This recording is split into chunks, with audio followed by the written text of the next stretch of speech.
About our daughter getting into college. It's so competitive out there, and I feel overwhelmed with where to start. I completely understand. Listen, I felt the same way, and then I met Dr. Gina of Education Prep Centers. She put a plan in place that helped our son stand out in the admissions process, and that gave us a peace of mind for how to create a financial roadmap for his future. Wow, that's great. Sounds like I need to give her a call. Yes, she definitely helped our son find the perfect college, meet all his deadlines, and help us feel less anxious about the whole process. You need to reach out to her. Just check out educationprepcenters.com and set up a complimentary assessment with Dr. Gina. You'll be so glad you did. Education Prep Centers, college admissions made easy.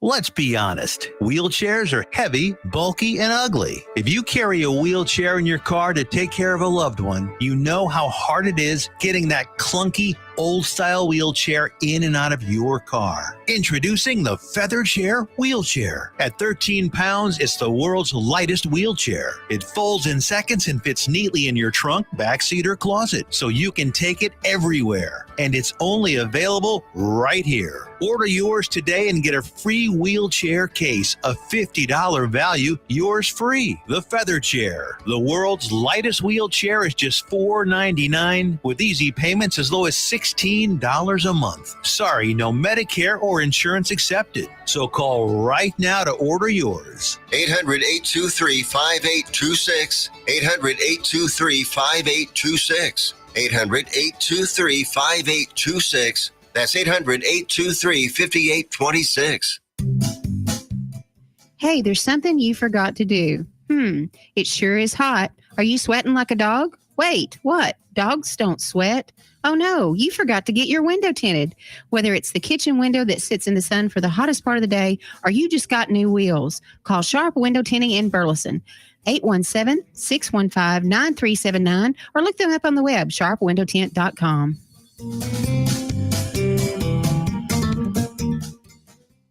Wilfred Brimley for Loafing Dog. Hi, I'm Wilfred Brimley for Loafing Dog. You know, when I get the hankering for a hot dog, I go to Cleveland, Texas. Just a couple blocks off the square, they got Loafing Dog. They got the Neely Dog, the Mary Sunshine Dog, the Casey Dog, and the Shirley Dog. Why, they even got the Pacer Dog, the Brooklyn Dog, and the Jim Dog. Can't forget the Shane Dog, or the Joy Dog, and the Monty Dog. I like that fool. The Nikki Dog and the Braxton Dog round things off. Why, they even got a kids menu too. Loafing Dog, 208 East Chambers Street, Cleveland, Texas. Lunch, catering, or takeout, plus outdoor seating. Phone numbers 817-556-1040. This is Wilfred Brimley. And don't forget, Loafing Dog won't give you diabetes.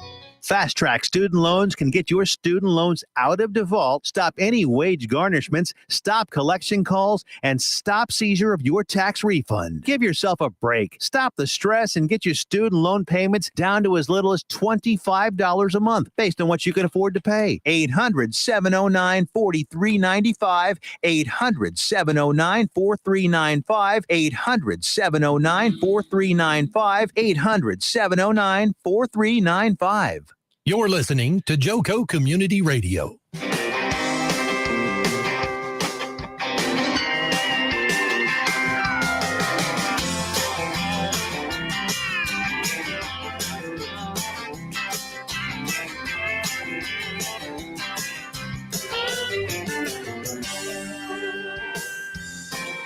Good evening and welcome to the Reach Across Johnson County segment on Joco Community Radio. You can join us live here on Facebook or download the TuneIn Radio app. It is free, where we are live 365 on Joco Community Radio, the voice of Johnson County, Texas. To share a little information about Reach, Reach's mission is to support safe and healthy choices vital to the well-being of our youth, families, and community.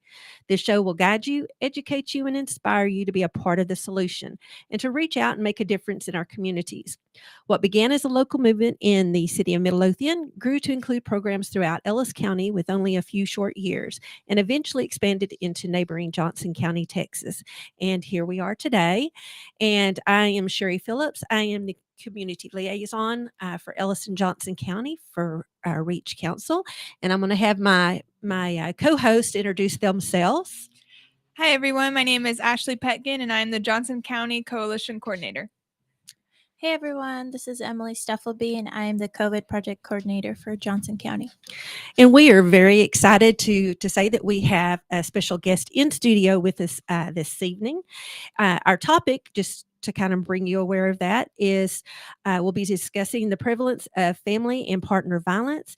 And April is Sexual Assault Awareness Month. So we'll be talking to Dr. Cindy Burnette regarding these topics, and I'll share a little information about Cindy. Dr. Cindy Burnette obtained her associate degree in nursing in 1997. Over the years, she has continued her educational journey and completed her doctorate in nursing practice in 2016. During her nursing career, she has practiced in many specialties, but mainly in the areas of oncology, emergency nursing, and trauma. From 2012 to 2014, she was also an assistant faculty member for Texas Tech University Health Science Center School of Nursing. During her many years of emergency and trauma nursing, Dr. Burnette was introduced to the specialty of forensics. This led her to gain certification through the Texas Office of the Attorney General as a pediatric and adult sexual assault nurse examiner. SANE, is that correct? SANE, okay. And international SANE A certification from the Internal Association of Forensic Nurses. She assisted in building the SANE program at Medical Center Hospital in Odessa, Texas, and also served as the coordinator of the SANE program. Her passion and dedication to assist sexual assault victims compelled her to accept a position at Texas Health Resources as the System SANE Program Director. Dr. Burnette has 11 years of forensic nursing experience, to include more than 200 completed sexual assault medical forensic examinations and numerous courtroom testimonies. And we would like to say thank you and welcome to the Reach Across Johnson County segment of the JOCO Community Radio. Thank you. Thank you for having me. Absolutely. So I know this is a sensitive topic that we're going to kind of be talking on, but it's something that unfortunately we deal with a lot in our communities, in our homes. And I know with COVID, things might have gotten a lot worse for some. And I know in talking to some of the teachers that we work with and things like that, it was hard on some of the students because their safe outlet was going to school. And then when COVID hit, they may have been stuck in a situation that was really tough. So let's go ahead and start off. Let's just talk about the prevalence of family and partner violence. Well, I think we have all kinds of statistics, of course. The bad thing is that those statistics are not that accurate because so many things just go unreported. Right. Last year across Texas, there was over 200,000 reported incidents of family violence or interpartner violence that happened. Just to kind of break it down, they say like really 1 in 3 Texans will experience some kind of family violence or interpartner violence sometime during their lifetime. Oh, wow. That's scary. That's a lot. That's a lot. So like I said, I mean, and it's not always necessarily physical violence. Is that correct? No, there's all kinds of violence. Really, the root cause of violence is a power and control issue. Mm-hmm. It's really not, even when we get into sexual violence, it's not about the sexual act. It's a power and control that somebody has over another person. It's that feeling of that one partner has to dominate another a lot of times. So there's a big, what we call the power and control wheel. And it's just a circle of violence. Really, it's, violence can include emotional abuse, isolation, which we saw a lot of during COVID, but sometimes with partners and couples, pulling that person away from their family members or close friends happens a lot. Blaming, denying, minimizing, kind of the gaslighting has been a new term that's come up lately, just making somebody think that they start to doubt themselves. They're thinking, maybe I didn't see that right, or maybe I don't remember that right, when it's really, that's not what's happening at all. Still the use of children. And I can tell you that personally, many, many years ago, I got married at a very young age, and my first marriage was very abusive. And anytime I would go to leave, he would say, well, you can't take the baby. So who's going to leave? How many women, or even couples, because abuse happens the other way too. We just don't hear about it as much. Right. But who's going to leave without their child?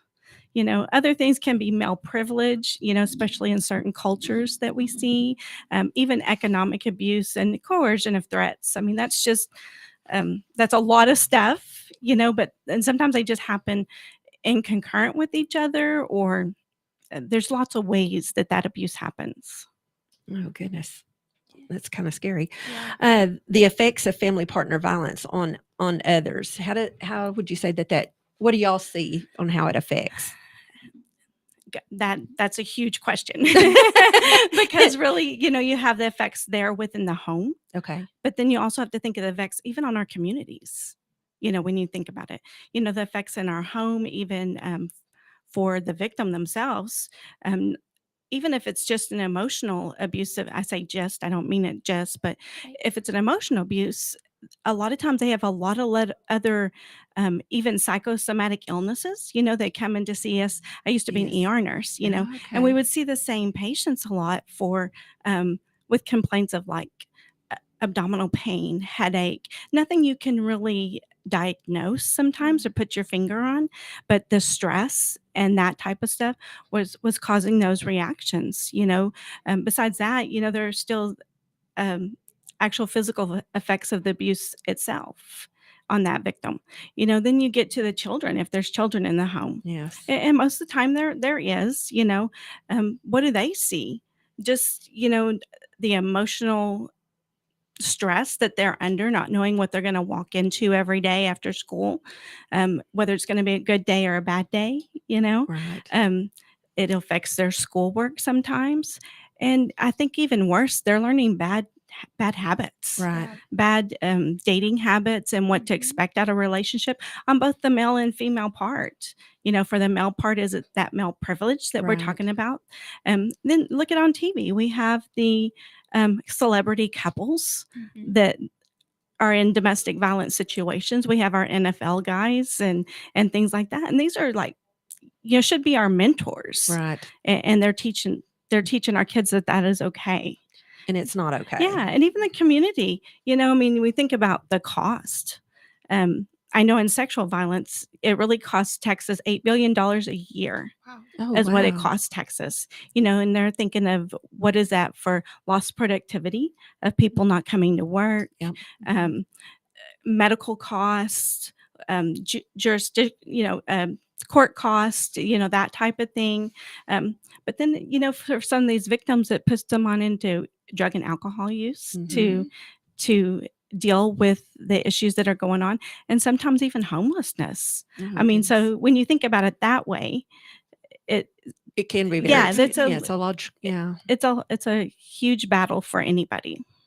One of the things that I've always heard, with parents, let's just say guys with their daughters, you want to treat your spouse or your daughter, how you want her to be treated and how she should expect to be treated when she, has a partner of her own and things like that. And so, now that my kids are having kids and everything, that's one of the things I say, you treat your kids like you would want them to be treated by their spouse in the future. So you have to set that example now, to where they know what's okay and what's not okay. So, there's a lot to really go into and think about that.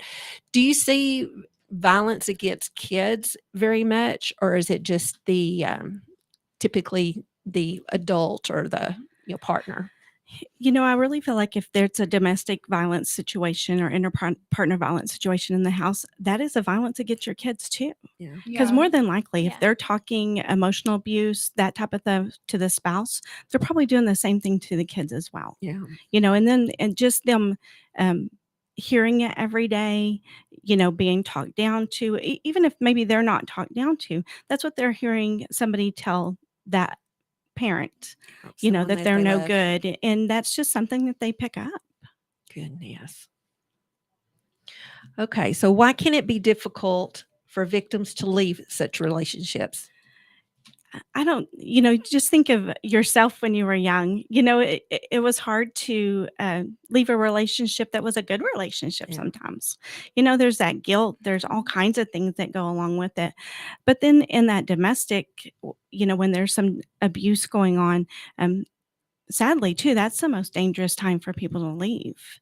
Because again, we're talking about power and control. Right. So if somebody is going to leave, that person is losing their control and power that they have over that other person.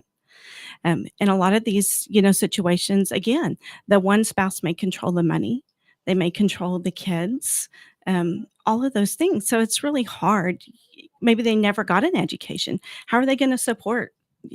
I can tell you, I got divorced and had 4 kids and thought, holy crap, how do I support these kids? And that's when I went to nursing school, but luckily I had the support and stuff that I could do that. Not everybody has that support. And so typically, don't they try to isolate from like family and their friends to where they kind of cut that off to where, somebody can't step in and say, hey, this isn't right. It's a good tactic that they do use a lot, whether it's to move them away somewhere or just cut off that relationship. If you're getting hassled every day that you go to see your mom, you're going to stop eventually. Yeah. You're going to cut off that relationship. Mm. Yeah. It's so sad. I actually knew of several people that they were in an abusive relationship, and it wasn't always physical, but occasionally, she would come in and she would have a black eye or a busted lip or something, and she was, making excuses and things like that. And we tried to get her help, and also to help her to be able to leave, to get her out of that situation. But it was strange that she would tend to always still go back to her husband or her partner. And I don't know. I think I just have difficulty with that myself, but I know it happens a lot. Yeah. I always said, I tell my husband, if he ever laid a hand on me, he better get a good whack in the very first time, because he wasn't getting a second. Well, they say that really a person will leave or try to leave 7 times. 7 times. Wow. Before they actually make a permanent move. Oh, I also sit on the Tarrant County Domestic Violence Fatality Review Board. Last year in Texas, we had 228 partners that killed their partner under a domestic violence situation, and most of them Texas reviews each one. It's part of it's mandated by the state. They look at these things and how can they help. And the majority of them, it's been a recent breakup or they had just separated. Wow. Goodness. That's crazy. I guess just talking from a personal point of view, like going back to your question of people, how come they don't want to leave or why do they stay? And it's like going back to my parents, they were both came from abusive families. Like my grandpa struggled with alcoholism and that whole mess, and my mom was a whole different story. But my parents, they learned, they were strong enough to be like, no, we're not dealing with that. Because when they had us, they would tell us stories, and they're like, they would tell us, or they would show us how strong they were. But I could say on my personal level, they never actually taught us how to do the same. So, I mean, going back, I've been in those situations where it's just like, I don't have a very nice partner, I'll put it that way. And constantly going back to the same situation and might not even be the same person. Because I had no idea what was okay and what wasn't okay. You talk to your kids of, this is how they should treat you. Yeah.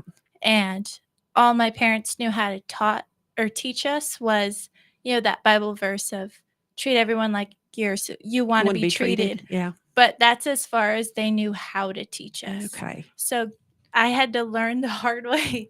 I was one of those people. So it's more, sometimes it's the parents who got out of it and don't know how to teach their kids the same. So it's a really bad cycle. But at least at least they broke the cycle. Yeah, no, for sure. And it's I think part of it is education afterwards too, not just before, Yeah, that makes That sense. makes sense?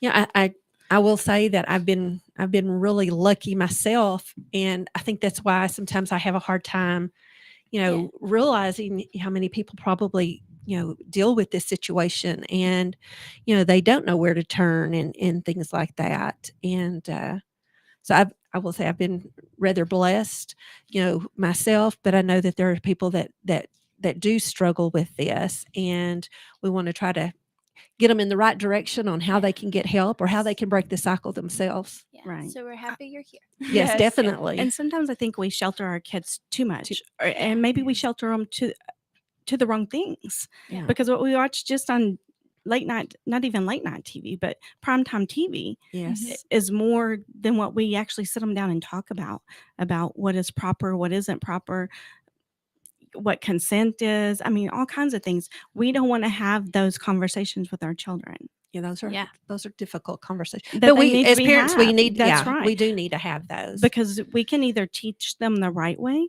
or the public and other people can teach them the wrong way. And so many kids have smartphones and stuff now, and they have access to things, and it's not always, the good things that they could, and I think sometimes didn't that actually even play into the role of how some violence and stuff takes place, or the threats, or we bullying. see cyberbullying, we see Yeah. sexting, sextortion. What we call sextortion is like whenever maybe they send a nude photo or some kind of photo that's not appropriate, they can hold that over their head. Hey, I'm going to release this If you per don't do se some- to the whole football team, or Yeah. I'm going to show it to your mom, or, Yeah. or whatever, unless you send me more. Oh, geez. And that's a true thing that we're having these days. Yeah. Also, I just wanted to say something regarding your question that you were talking about too. From situations that I have seen, like you said, about maybe a parent feels like they can't support their kids. However, I have seen that, and then that be the excuse for Not the mother leaving. for a long time, and then those kids eventually grew up and left. They went on their own, and then the mom still had no excuse, and she still didn't leave. And then I'm aware of what they call the honeymoon cycle. So where they that spouse may then they do something really bad, or the partner, and then they show some kind of abuse, and then maybe they give them flowers, or they apologize, and I'm so sorry, and that keeps going over and over and over again. And then I actually heard something, I don't know if it's true, so I kind of want to ask you if it's true. I've heard that people that have gone through trauma may feel bored by healthy relationships, like it almost distorts their perception. So then maybe those toxic abusive relationships just seem normal, and then something that is healthy, it's like, oh, this is kind of boring, like nothing's going on. So but it's actually healthy. Like, do you think that's true? I think we all have that one friend that's like the drama person, that just enjoys the chaos. Yeah. But, if that's what you've lived with every day, and maybe you even grew up in that, imagine how different it is when it's not happening. And there's nothing going on. Yeah. And then you're thinking, maybe there's something wrong with me, or, again, it's a learned behavior, and it's hard. It's hard for somebody that has had that behavior taken towards them for so long to actually turn the other way. Yeah. Yeah. I did that. I did that. And it was one of those, like, I finally was just like, okay, I can't be in this type of relationship. And I started dating this guy who was normal. and I thought it was like, I mean, also because media doesn't help, because there was like, there's no spark. And it's just like, it wasn't until after I stopped that and I went through my whole healing process, which I think every person who goes through these types of things needs to get. That's when I learned, oh, this person wasn't boring. You just still weren't in the right mindset just yet. So I don't know if it's true for everybody, but it totally was true for me, and I feel so bad. But it's okay, because I'm happy now. I'm happy married now. But if that's all you knew, Yeah. When something different does happen, you're like, Yeah. What to, Yeah. what to Feels think.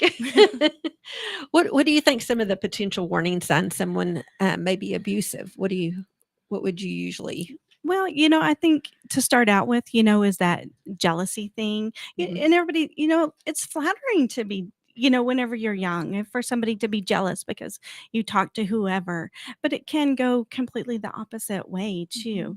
So anytime that we see that controlling or jealousy, looking through your cell phones, which now we can track everybody on our cell phones, but even that isolation again, blaming others for everything that's wrong, it's your fault, that I'm mad because you were 2 minutes late getting home or Yeah. whatever it is. That a lot of it goes back into that gaslighting. Yeah. To me, gaslighting is a huge red flag that people that you have to pick up on. And it's not just dating relationships, it's even friendships. That's what I keep trying to teach. I raised 2 grandkids and I have one that's 13, wow. female. And That's so such a yeah, the range. drama is just there. But I tried to teach her about, to me, that's where it starts, is healthy friendships, helping them understand that hey, that's not a good friendship. Yeah. This is why. You can go back again 7 times to leave, maybe the same for a friendship. I But- didn't think about that in friendships yet, but I can see that now. Actually, over the years, I think I don't know. After a while, it's like, okay, I'm not letting somebody treat me that way anymore, and so you have to let go of friendships or what you think are friendships, and but it's kind of like one of those things. If they really cared for you, they wouldn't treat you that way. But that's our first dipping our toes in the water of a relationship. I mean, because a friendship is a relationship as well. And you have friendships before you have those sexual relationships or love relationships, whatever you want to call them. Absolutely. So, how we learn to treat our friends and learn what to take from our friends is sometimes the best, in my opinion, the best teaching for those love relationships that will come later on. Yeah. I'm sorry. Go ahead. Do you notice certain behaviors from someone who is being abused? Like if, say, my friend is being abused, Everyone knows my name. but she's like, she's trying to keep it a secret. Are there like certain behaviors or ways that she might act that I could pick up on that might be suspicious? I think I would just watch for anybody that's different from what they were to begin with. All of a sudden they're pulling away from you. And everybody, when they get in a new relationship, all of a sudden the friends kind of drop off for a little bit. Yeah. That is the truth. That's just that honeymoon part of phase it, is yeah. still there. But if it just continues, or maybe they're really like set on the clock, I have to be gone by this time, or they don't want you with their partner for some reason. To me, anytime a friend is acting different, or anybody, a family member that's just not normal for them, that throws a red flag for me. Absolutely. Well, I know that we kind of talked a little bit about the effects of COVID and on the family partner violence. Is there anything else that we should cover on that, do you think? I think just COVID helped. I say helped. It helped all of our perpetrators. It allowed us to be isolated. Their kids weren't going to school. We didn't see our families. One of the huge things I think that did come out for COVID was, did y'all see the TikTok stuff about the hand signal? Oh, yes. I know that's something that we were going to talk about too. So yeah, I did see that. So You had to check that out. Yeah, okay. It came famous on TikTok that because so many people are on FaceTime and that type of thing, that they could get a hand signal to people. And it was basically just like putting the hand out, folding the thumb in and the 4 fingers over, and somebody could just like lift it and go on, and without it cueing the person that may be sitting right next to them. Right. We actually had it happen in our hospital lobby one day. Really? And somebody saw it. And we were able to separate the two and, at least get this. I think she left with him again, but we were able at least to give her the resources available. I know. I think on one of the TikTok deals that I'd seen, I guess they stage things to show people, and it would be like they were sitting across from each other in a restaurant, and he was very controlling, and she got the waitress's attention and gave the signal, and she was aware of it, went and got her manager and everything, and they were able to actually pull her aside, and they had called for help and things like that. But I've seen several different ones on it. So and the only thing I would encourage is to be careful if you're going to interact, in that situation, because too, we have to protect ourselves too, and not just, but make sure that she went and got the boss, or, maybe you're out somewhere where there's I tell people like, when they're out at the bar and they're worried, get the Mhm. bartender, get the bouncer, get somebody that's used to dealing with situations that may escalate. Yeah, absolutely. Well, I know we're fixing to go to commercial break, and so we may touch on a few more things when we Sure. come back. But I know that also in our second half, we were going to talk about the Sexual Assault Awareness Month, and you said that you'd be happy to talk with us about that as well. So we encourage you not to go anywhere. Stay tuned, and we will be back here shortly. And again, we're talking with Dr. Cindy Burnette. Am I saying that? Cindy Burnette, and from Texas. Let me make sure I'm getting it right. Texas Health Resources. Okay. Well, thank you, and y'all come right back.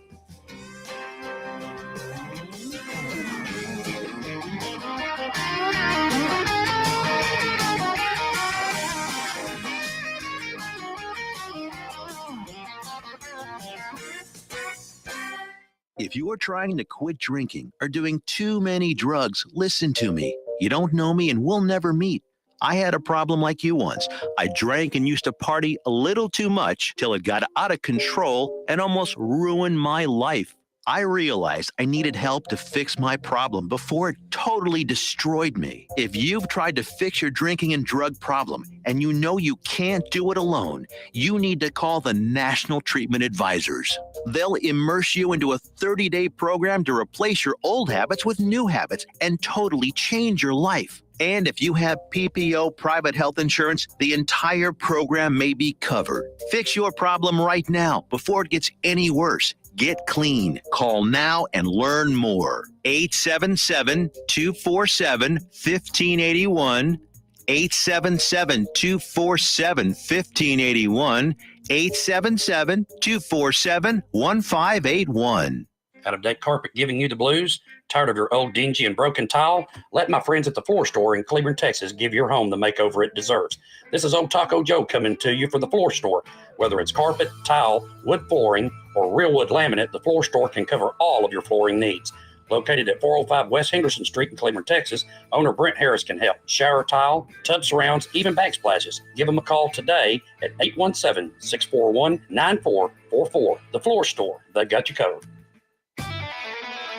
When you're hungry for tender brisket or some delicious homemade cobbler, then look no further than Leach Brothers Barbecue, located at 1106 East Henderson in Cleveland, Texas. Leach Brothers has been family-owned and operated since 1950. Take it from me, Taco Joe Orwinski. Todd and his family have been filling my belly breakfast, lunch, and dinner for a long time. Heck, I even have my own booth, open Monday through Saturday, 6 a.m. to 7 p.m. Come see them for dine-in, carry-out, and all your catering needs. You're listening to Joco Community Radio.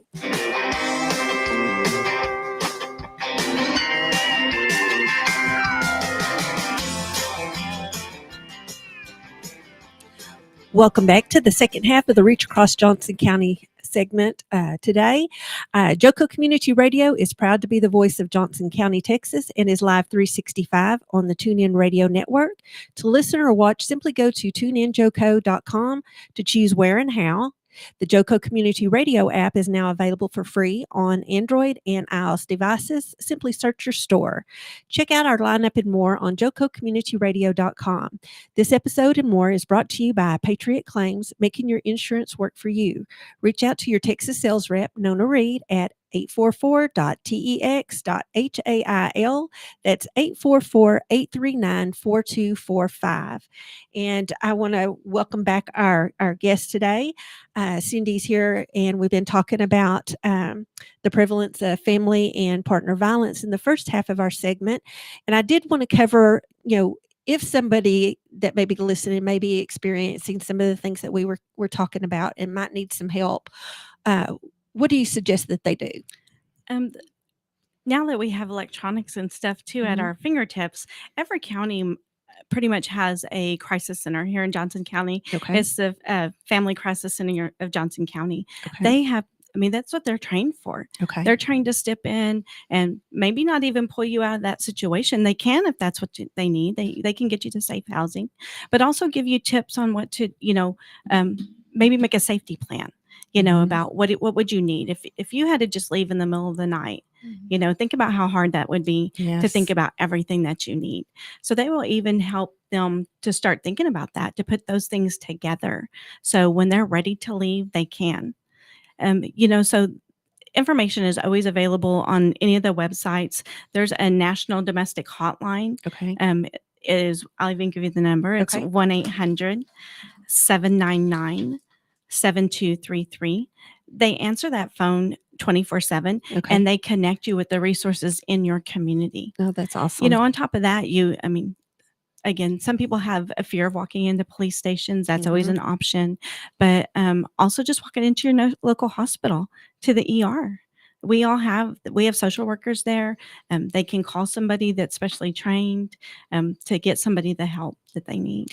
Do you find that when somebody does come into the hospital, I mean, whether it's due to an injury, from, maybe violence of some sort, do you see that more than somebody just walking in saying, I need help and I don't know what to do? Or Yeah, sadly, we do see that more, and sadly, we see them deny maybe what happened. But it's kind of like almost with kids. Whenever teachers, does the injury fit what they're explaining to me? Right. Sometimes we can just see things that's not there, and again, we want to rescue everybody, but we know that we really just can't. Right. But when I was in the ER, whenever I would see things like that, I would say, I know that you told me no, that you weren't being abused or having any kind of violence in your home, but here, let me give you a few resources. But then we have to think too, is it safe for them to even take those home? Because if you have that controlling person at home and they're going through all the paperwork that you got, well, they're going to get, well, why did you get this? Yeah. What did you tell them? So we've even, we've taken like little pieces of paper and put numbers on it, pulled up the insole of their shoe and put it under that, or write phone numbers on the bottom of people's feet. I know that sounds crazy, but we've done it. Wow. So that's another thing too, that we want to go in and rescue people, but it may not be safe for us to do so. to be able to do that. Are y'all required to notify law enforcement at all, or just try to give them the what support you can? No, if they're over 18 years of age, that's their right. Okay. To even if I know that person is taking them home, it's only the kids. Okay. I was going to say, I knew it was for the kids, but I didn't know about anything adults. under 18, if it's a child or if they have a disability of some kind, and that can even mean a physical disability. Maybe their mind's completely there, but like I had a lady that had rheumatoid arthritis, really, really bad, where she used a cane and a walker, and she was being abused. I have a mandatory report then because she cannot take care of herself. So okay. All right, good information. Well, let's go ahead and let's talk about, April is just right around the corner for us. And so it is Sexual Assault Awareness Month. And so let's kind of talk about, the connection with the family partner violence and sexual assault. Just like I said in the beginning, it's a power and control thing as well for people. And imagine if you're being physically, emotionally abused, I guarantee you that sexual part is in there too. Yeah. And plus people don't even know sometimes that as a married couple, you have the right to say no. Right. That a marriage certificate is not a ticket to sex anytime you want it. Right. I don't know how to put it nicely, but that's true. But some cultures don't see it that way. Yeah. And some partners don't see it that way. So there's times that we get people in that are being abused that they don't even know it. Oh, goodness. Truthfully. So the most common type of sexual abuser, strangers versus known individual. Are we going to be surprised? What do y'all think it is? I feel like it's definitely known individual. It is not. Okay. But we think I know the answer. Yeah. But when you think about it, you think it's the people in the white vans with no windows, Yeah. jumping out of the bushes and grabbing somebody. But it's not. It's people that they know. Wow. Whether Your it's a friend. spouse, a friend, especially college students. Yep. That's what, They go to parties. And things just there may be alcohol Involved or something. and oh, gosh. it does become an issue of consent. So really probably greater than 90% are done by somebody that they know. Very rarely is it a stranger. And That's we shocking. kind of think strangers different. If you met somebody at a party or whatever and you've been talking to them throughout the night, that's no longer a stranger to us. You've made that connection. Right. But when we say stranger, we really mean jumping out of the bushes Yeah. and grabbing somebody. Right. Jeez. That's scary. So prevalence of sexual assault. They- Is it very prevalent? It is. It's really the same as domestic violence. They say 1 in 3 women in their lifetime. Men is a little higher. They say 1 in 8. It's really skewed too because again, we can only go on statistics where people come to us, Right. and I know a lot of assault happens to males as well in the military, Mhm. in school hazings, all kinds of things, but they tend not to come forward. Do you think it's just the embarrassment? I think it's the embarrassment and the stigma behind it. Why couldn't they protect themselves? Now they may question their sexuality, all kinds of things. Goodness, that's so sad. All So right. those Go ahead. statistics are only what's been reported. Right. Dang. And that's Okay. I'm just like, and not there's just so many. reported to law enforcement because again, they have the right if they're over 18 not to Right. report an assault to law enforcement. They can come in and get treatment, that type of thing as well. So then they will pick it up. But how many people never come forward? I mean, most It's probably sex- a lot Yeah. lot more than we think, which is, that is so sad to me and everything because if you don't take a stand, then they're most likely going to do that to somebody else, or it's going to happen again. Yeah. Honestly, I grew up in a small town, and that's just like you didn't really hear of things like Mm-hmm. of those happening because even if it was, no one No one wanted would to tell it. report it. Jeez. Well, and Yeah. people don't come to the hospital because a lot of times after sexual assault, they don't feel like they're hurt. Yeah. There's not a broken bone, there's not pain, there's not whatever. So they think, what do I go to the hospital for? Yeah. That not understanding that there's so much that we can do for them if they come forward. Mm-hmm. So it's not even, like I said, in some cases, some sexual assaults can be really traumatic to your body and things like that. But it's not even to mention, how it's going to affect you emotionally, as time goes on. And are y'all able to even help with that area too? We or do. no? We try to do a lot of screening, as far as maybe coping behaviors, Mhm. because we see a lot of teens, of course, because that's when the alcohol, the Yeah, highest yeah. age range is going to be that. They say 18 to like 25, but I would kind of back it up to about 16 to 25, and then when we look at them, some of them have key indicators. Maybe they're cutters, maybe they're all kinds of things. And so we'll ask them about their, how are you going to cope with this? What is your emotional state? But then we can also get them connected with a crisis center Right. where they have counseling, because nobody thinks they need it right then. Right. But if we give them the resources that they can contact at a later time, we're just that much better off. Do you? I'm assuming there's places all over that kind of deal with this situation, but the hospital, I guess, would be one of the places I would consider, saying go to because, to get checked out because not only just the damage done to your physical body and things like that. There's so much. I guess there's so much more involved in that now. In coping, I've not experienced it. Knock on wood. Hopefully, I never do. But I worry. I worry about my girls. Worry about my granddaughters. But as you said, things happen to males as well. So what do you recommend? Is there again a hotline number for that as well? If you contact the crisis center, Mhm. all these crisis centers, they know where to send you. Okay. Because the thing is you can't walk into any hospital and get treated by a sexual assault nurse examiner. Very few hospitals, even across North Texas, have those services. Because to be a sexual assault nurse examiner or SANE, it's actually an extra certification. They're registered nurses, but then they have taken extra didactic courses and also clinical components to become certified. And it's kind of weird. We're certified through the Texas Attorney General's office, not through nursing. I know. I saw that. I thought that was very interesting. And it's because that we have to know the laws. We have to Okay. know what the law states of what a person's right is, what's a mandatory report, what's not a mandatory report, that type of thing. When people do come into the hospital to see y'all, is the perpetrator or the person that did the things to them, are they normally with them or are they not? Most of the time not, but it has happened. In fact, one of my nurses called me one night because she's like, he's here with her. And I said, okay. She said, yeah, she told him I had a sore throat and I needed to go to the hospital. And so he brought her in, and then she, told us what happened. She's like, and she's wanting to get in the car with him. I said, we can't stop her. Oh. Let's give her the resources that she needs, make sure that she knows who she can contact. So that if she's ready to get out of that situation, she can. So I'm assuming that y'all are trained on how to separate, because I know a lot of times, you go in with your partner and stuff like that when they're being seen. So how do y'all separate?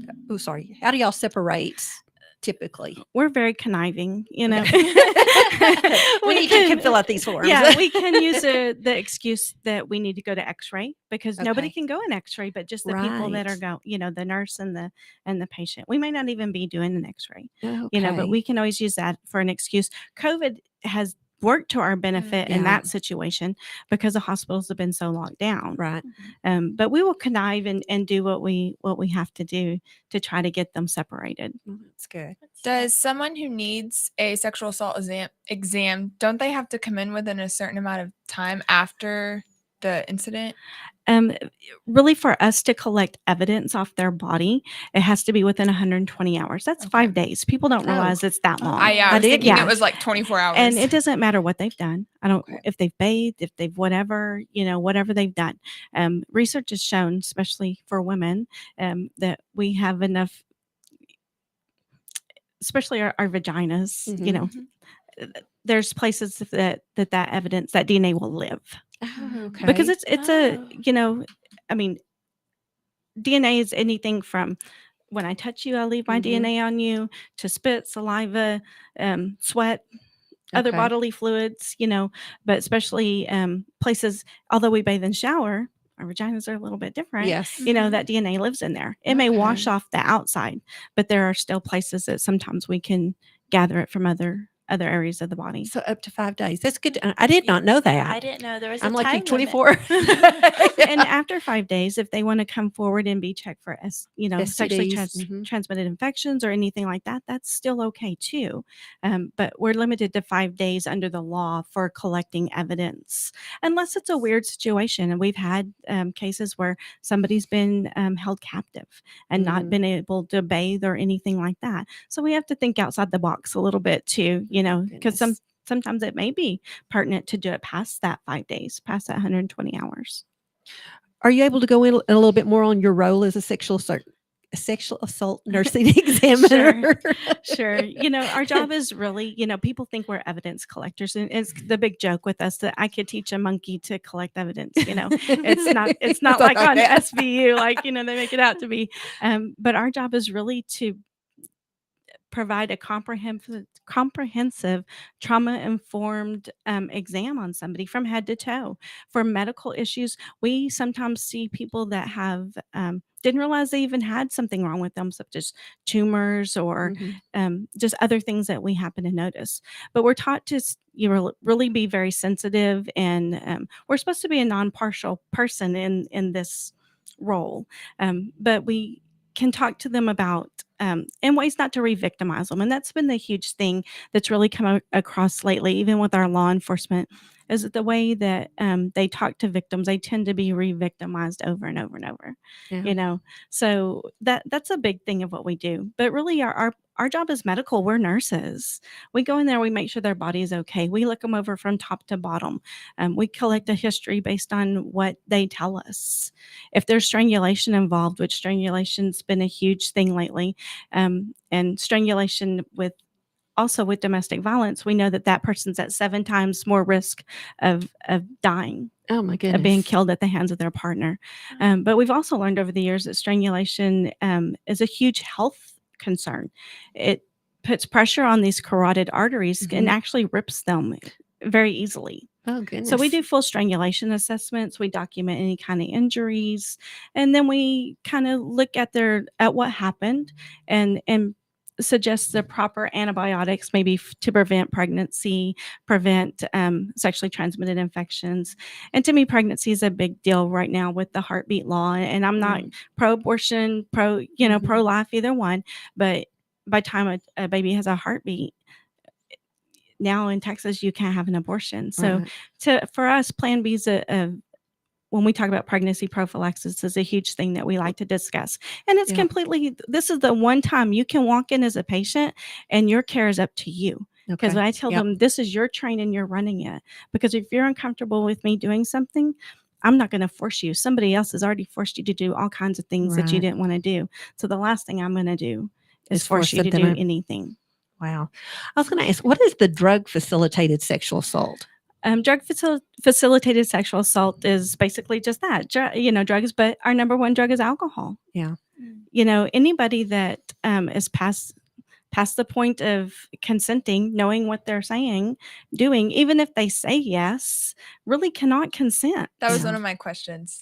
Yeah, I'm glad you answered And I know that because that's a hard fight. yeah, I've heard men use, and it can be men or women, like we've said, but I've heard them say that. Well, you said yes, and like this person didn't even remember it, and like, how does that count? Yeah, I'm glad you said that. And that's hard, because Mhm. in truth, maybe the assailant, the person that they're blaming, didn't know that they couldn't consent. Right. Maybe they did, Right. but there is that person that does walk around and not remember anything and give appropriate answers. What if the abuser is also drunk? We've had that conversation. Okay, who assaulted who here? And that's hard, and it's just left to our judicial process to weed that out. But there are other drugs that are used too, and even used to be the huge date rape drugs, Right. GHB. No, it's Xanax and stuff that's in our cabinet. Benadryl. Yeah. Think how Benadryl affects some people. I know it knocks me out. Yeah. So, I mean, anytime that happens, you're given something, whether you take it willingly or unwillingly. Yeah. If you ingest it yourself, that's still a drug facilitated sexual assault. If somebody else took that advantage of you when you really couldn't consent. And we collect blood and urine to send for toxicology that'll show them exactly what's in their system. So do y'all test for several different things, or do y'all just have like a certain panel that you check for? Well, at the hospital, they can only check for certain things. And it's kind of drug classifications, Okay. like benzodiazepines, that type, methamphetamines, that type of stuff. But when we collect stuff, it's actually part of evidence, and it Okay. goes to a state crime lab. Okay. They can get it down to the exact drug that's in the system. Because I mean, I've heard that there are some drugs that they don't always show up on some of just the Yeah. standard testing and things, and so that's scary. That was always a concern, before going to parties and things like that. It's like, Yeah.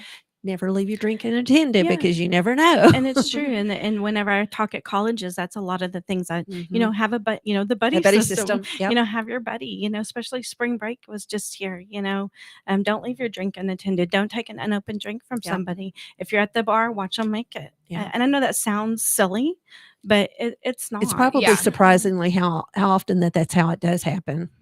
That's really scary. Let's see. Trends of sexual assaults related to electronic connections such as gaming, social media, and dating apps. Oh my, dating apps have become our our issue. We actually took all of our statistics like last year, and at the program at Texas Health, we saw 776 sexual assault victims for the year, and 13% of them had met their assailant abuser on social media. And now we have kids that, we do deal with children as well, because sadly for moms out there, once your child hits puberty, they now have an adult body. Yeah. So, we still treat adolescents, and they're meeting these people on gaming apps, on your Xbox. There's a wonderful app called Discord, where gamers all get to talk, but even, TikTok, Yeah. any of those social media, these kids just have no idea who they're talking to. Right. And neither do adults. I say Yeah. kids, neither do adults. I know dating has changed, but it's also a huge danger. too. Yes, absolutely. Yeah, that is This is crazy. scary. I know my younger siblings, they're basically teens almost. They act like it. 2 of them are 12, one's 13. But they love games, and they like this one called Roblox. Roblox. Yep. And I know that I only heard it from my mom because I had no idea, because I don't really play games on my phone. And she was telling me all the stuff that was going on. And so the last time they came back to my house, it was just like, you're not allowed to talk to anybody. I'm just going to take this game off. You're not allowed to play. And they're like, well, we could just talk to each other. And I was like, fine, I'm going to check your phone anyway. Yeah. And there are parental controls out there that can be added to electronic devices, and even within some of these games where that you can block who they talk to and things. Because again, they've grown up in this era that that you talk to everybody online, Right. and they don't think twice about it, that really might not be who you're talking to. Well, and the scary thing about that is, those of us that aren't very technology smart, these kids tend to know more about that than we do, and they bypass things. I've heard of, some kids there's a calculator app of some sort where they can hide pictures and things like that from parents and stuff, or and that's where the sexting comes in, because I think a lot of kids don't realize that if somebody sends you a sexting photo, whether it's somebody in their underwear, or if they're fully naked or whatever else, if you have that on your phone and it's a minor, I mean, that's I believe a felony offense. That's considered child pornography. Yeah, child pornography. And so it's like, talk to your kids' parents. They need to be aware, and you need to be aware of this. I mean, I'm still constantly learning, and I'm in my 50s, and it's like sometimes I'm kind of shocked. The things that are going on these days. I feel like maybe I lived in a bubble there for a while. But I worry about, like I said, my kids and my grandkids. It's like, oh my gosh. And you'd be surprised how many kids get lured away from their homes, into trafficking situations, or even just meeting somebody offline. They met online, but then, hey, I'll come pick you up. And then maybe even the child did not put a proper age. Yeah. Because most of them say, true. most of them They're are a supposed to be little older. 18 to Yeah. have, we know that they're not. But then they meet somebody in person, and they just, again, the dangers of that on both sides, truthfully, Yes. to that person they're talking to as well. Well, I mean, that even happens now. I mean, Facebook market, I've heard of so many, people that have gotten hurt just going in thinking they're just picking up or selling an item to somebody, and something horrible happens. Yeah. And as soon as they really learn, like Craigslist, as soon as they learn one thing and shut it down, there's 10 more that pop up. Yes. So it's scary. So we need to it be more comes in aware. talking to our kids Yes. about what's appropriate and what's not appropriate, and when to be worried, and that type of thing. Absolutely. Well, I know we're getting down into the last little bit, so I want to make sure that we've covered everything specifically that we wanted to, and then also if you have contact information or anything, or want to share resource places or anything like that, I want to make sure that we cover that as well. Okay. So really, again, I just always encourage, especially with sexual assault, that when a sexual assault happens, I encourage people to get medical care. They may not really realize that they need it, but if they come forward to the hospital, we can explain their rights to them as a victim. Okay. What is exactly their right under the law. If they want to involve law enforcement, we can actually get the law enforcement there to get their report and get everything going. And then we can talk to them about, again, proper medication for your body, what we'd suggest, what's really not suggested by what the history of the assault was. And then we also, again, we do very specific discharge planning. We don't just, the ER does their discharge, but we do our own. And it's very specific to resources. In fact, whenever a sexual assault happens, we automatically call somebody from the crisis center, and they show up at the hospital. Here And come and talk to yeah, them. Johnson County, the Johnson County Crisis Center shows up. In Tarrant County, the Women's Center of Tarrant County show up. They actually have an advocate there at the bedside with them, just for emotional support, or even sometimes reiterating what we say, or maybe they don't even know to ask the right questions. So they're just there. I know. I bet most people that come in a situation like that are probably, traumatized, but or maybe in shock still, and just don't realize. Yeah, and I could talk, and they're not going to remember it. So we give them resources, and then the crisis center will reach back out to them at a later date, a week or so later, to remind them, hey, we're here for if you need help with anything. Cindy, thank you so much for coming in and talking with us about this specific topic and sharing the resources that are available. We want to thank our listeners for tuning in today, and hope to see you next week on the Reach Across Johnson County segment on JoCo Community Radio.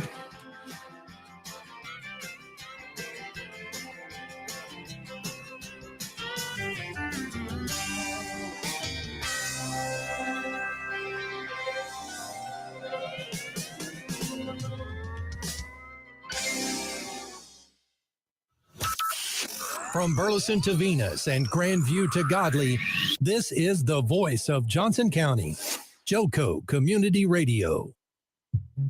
At Romeo